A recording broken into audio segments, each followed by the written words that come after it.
Welcome to our channel Cartoon BD 24. Please subscribe our channel and stay with us. বিয়ে কইরা বউ হয়ে আসলাম নাকি কাজের বেটে হয়ে আসলাম তাও জানি না। এই এক কাপ চা নিয়ে আসো তো। এই শুনো, কাজের বেটির মতো যখন সারাদিন কাজ করি তাহলে তুমি আমাকে প্রতি মাসে বেতন দিবা। ঠিক আছে, কোনো অসুবিধা নাই, মাসে মাসে বেতন দেব, তবে কাজ পছন্দ না হলে কিন্তু কাজের বেটি পাল্টাবো। এই নাও 20, তাড়াতাড়ি খেয়ে ফেলো। 20? আমি 20 খাবো কেন? ইচ্ছা হলে তুমি খাও। মার্কেটে একটা শাড়ি দেখে আসছি, 5000 টাকা দাম, টাকা দাও। 5000 টাকা? মাথা খারাপ হয়ে গেছে, আমার কাছে 20 খাবার?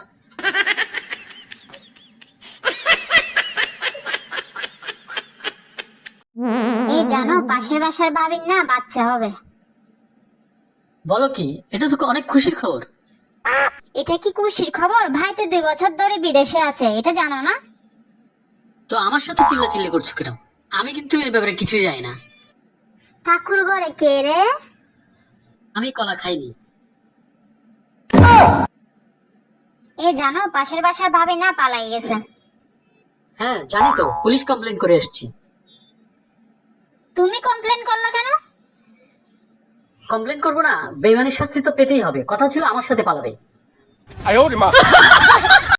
আজকে মেহমান আসবে, ঘরে ডাল ছাড়া তো কিছুই নাই। সমস্যা নাই, আমি তোমাকে একটা বুদ্ধি দিচ্ছি, ডাল দিয়েই চালিয়ে দেওয়া যাবে। কিভাবে? যখন মেহমান আসবে চা নাস্তা দিবে, তারপর রান্নাঘরে গিয়ে একটু পর একটা বাসন ফেলে দিবে। শুন ফেলে কি হবে? বাসনের শব্দ শোনার পর আমি জিজ্ঞেস করব কি হয়েছে, তুমি বলবে সব মাংস ঢেলে পড়ে গেছে। তারপর? তারপর আরেকটা বাসন ফেলে দিবে, আমি জিজ্ঞেস করব আবার কি হলো, তুমি বলবে বিরিয়ানির ডেক্সিটা পুরো ঢেলে পড়ে গেছে।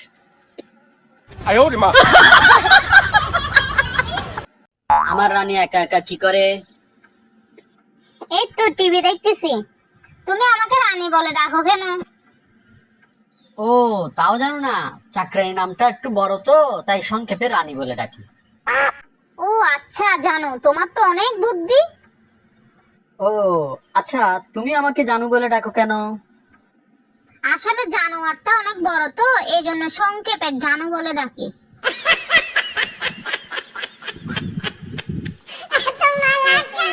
Thanks for watching and stay with us.